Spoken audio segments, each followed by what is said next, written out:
আসসালামু আলাইকুম রহমতুল্লাহ। দেশ এবং বিদেশে যে যেখান থেকে দেখতেছেন সবাইকে মোবারকবাদ। বিশ্ব অলি খাজা ফরিদপুরি কুদ্দুস হযরত সাহেবের মহাপবিত্র বিশ্ব ওরস শরীফ 2025 সালের উত্তরবঙ্গের একক নজরানা বাসের ভোর চিলমারি থেকে বিদায়ের সেই উষা লগ্নে ভোরবেলা রাত্রিব্যাপী রহমত পালন, আলোচনা, দফায় দফায় মিলাদ, অতঃপর খতম শরীফ অন্তেই বিশ্বজাকের মঞ্জিল পাক দরবার শরীফ অভিমুখে ব্রহ্মপুত্র নদ থেকে সেই ভোরবেলা কেবলাজান সাহেবের হুকুমে খতম শরীফের পরে ছেড়ে দেওয়া হয়েছে।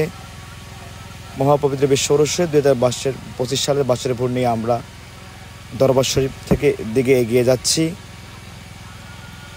আমাদের পাশে অনেকগুলো ভোর, আমরা সেই ভোরগুলোর সঙ্গে সমস্ত ভোরগুলো একসঙ্গে একযোগেই ছেড়ে দেওয়া হয়েছে। আমাদের ভোরটাও তাদের সঙ্গে চলতেছে। এক অনাবিল শান্তি এই যাত্রাপথে।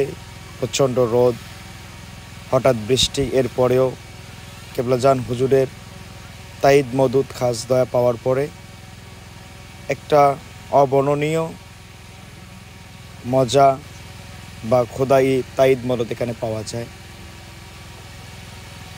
খোদা প্রাপ্তি তথ্য জ্ঞানের আলোকে বা জ্ঞানের পথে খেদমতের গুরুত্ব অপরিসীম।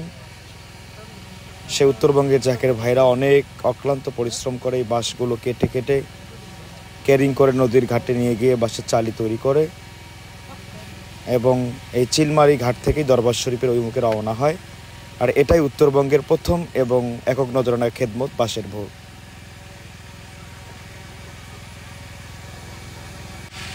এই বাঁশের ভোর দরবার শরীফ পৌঁছাইতে প্রায় চিলমারি ঘাট থেকে